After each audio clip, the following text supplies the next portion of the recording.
Charlie Kirk's death shocked many. The media called him a conservative activist. But beneath all that, he was known as a courageous Christian.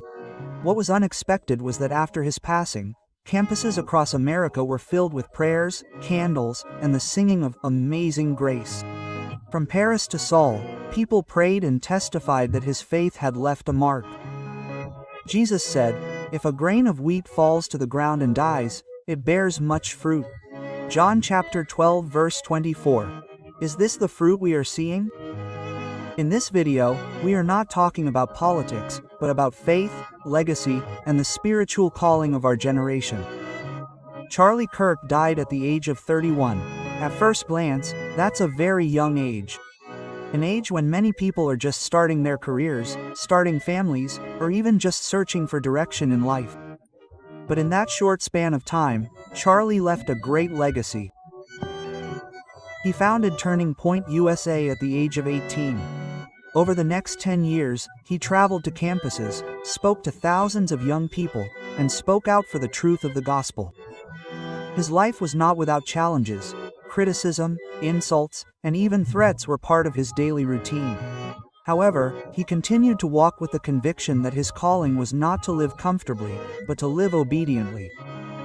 There is a quote from Corbin that is often remembered. "A life is not measured by duration but by donation." Life is not measured by how long we live, but what we give during that life.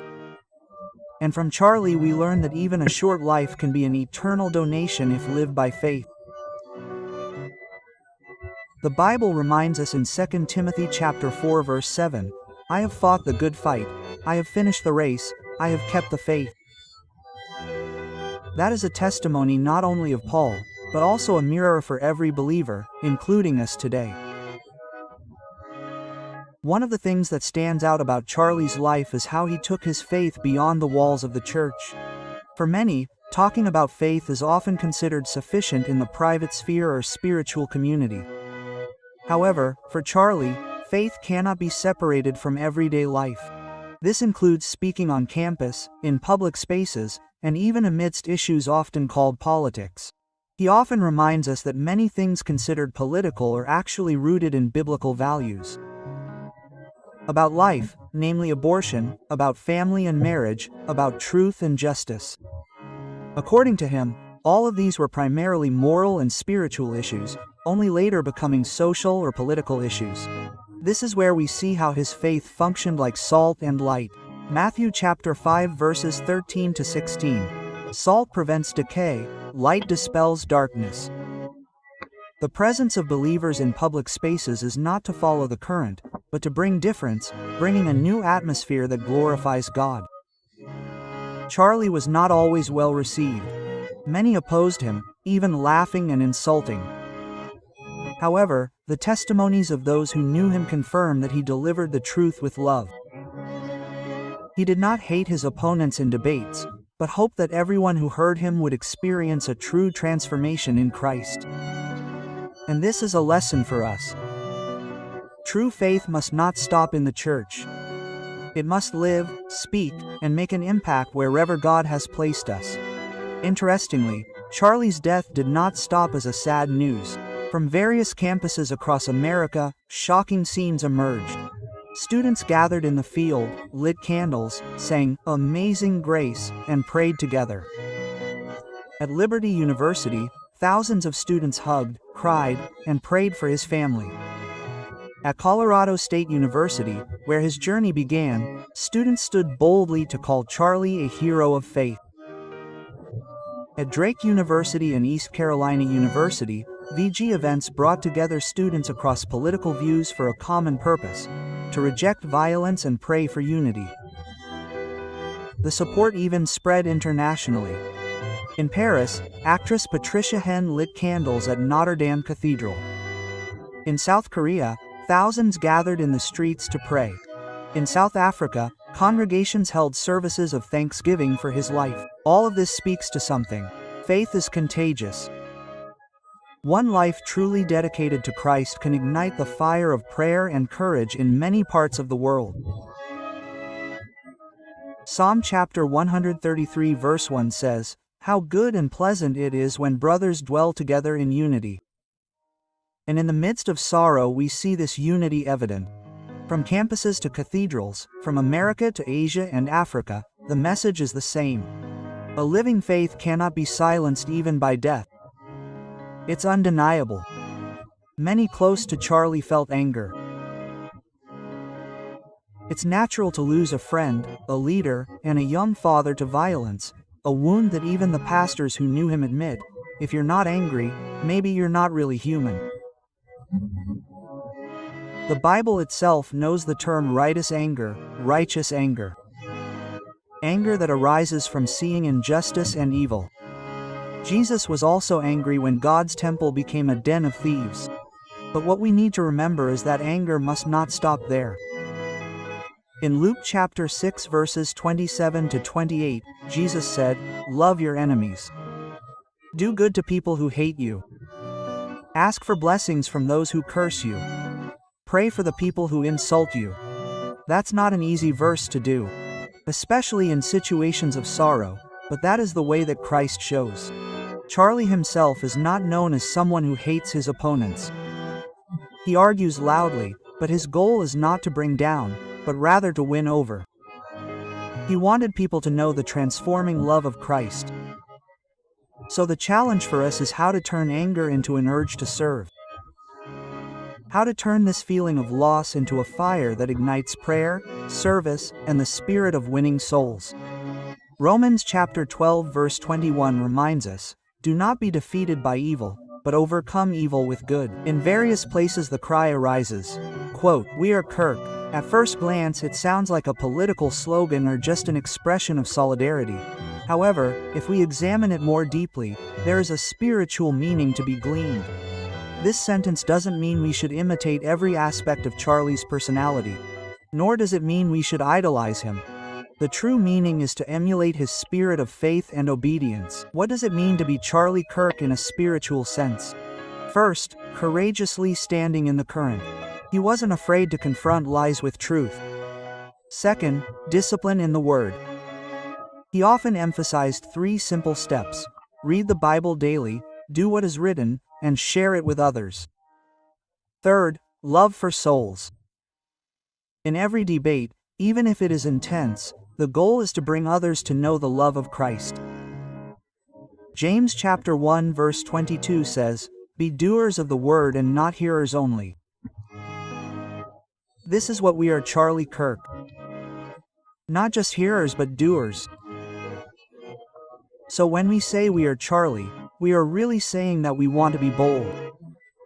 We want to obey, we want to be salt and light. In one of his last speeches, Charlie emphasized that the primary task of believers is to proclaim Jesus Christ to a hurting world. But he also reminded us of something important. Don't let our faith just stop within the walls of the church. He said, we must care about what is happening outside, in the family, in the city, even in government. Why? Because Jesus calls us to be salt and light. Quote, Matthew chapter 5 verses 13 to 16. Salt changes the taste of food. Light changes darkness into light. Likewise, faith must change the environment, not just adapt. There is one thing that often becomes a trap.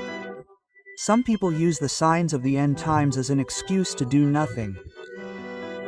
As if because Jesus is coming soon, we don't need to fight anymore. But Charlie reminds us, don't let eschatology be an excuse for passivity. Jeremiah 29 verse 7 writes, "Seek the welfare of the city where I have exiled you and pray to the Lord for its welfare, for your welfare will be your welfare." This means that even when we are conscious of this world, we are still called to be a blessing to our environment, nation, and generation.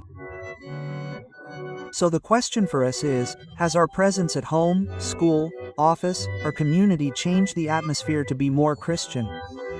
Or are we just standing still, waiting, and letting the darkness deepen?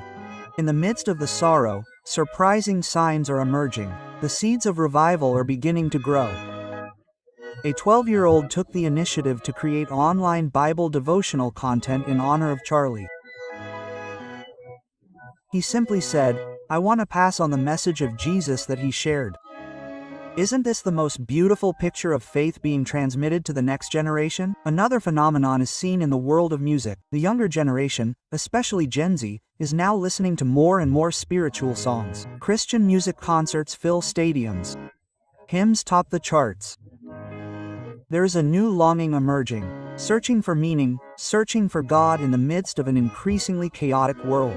On campuses, public prayer is echoing again. Students who once feared being seen as strange are now daring to kneel on the field, light candles, and sing Amazing Grace. They know that faith is no longer something to hide. Faith is an identity that must be illuminated to the world. Joel chapter 2 verse 28 says, "I will pour out my spirit on all flesh. Your sons and daughters will prophesy."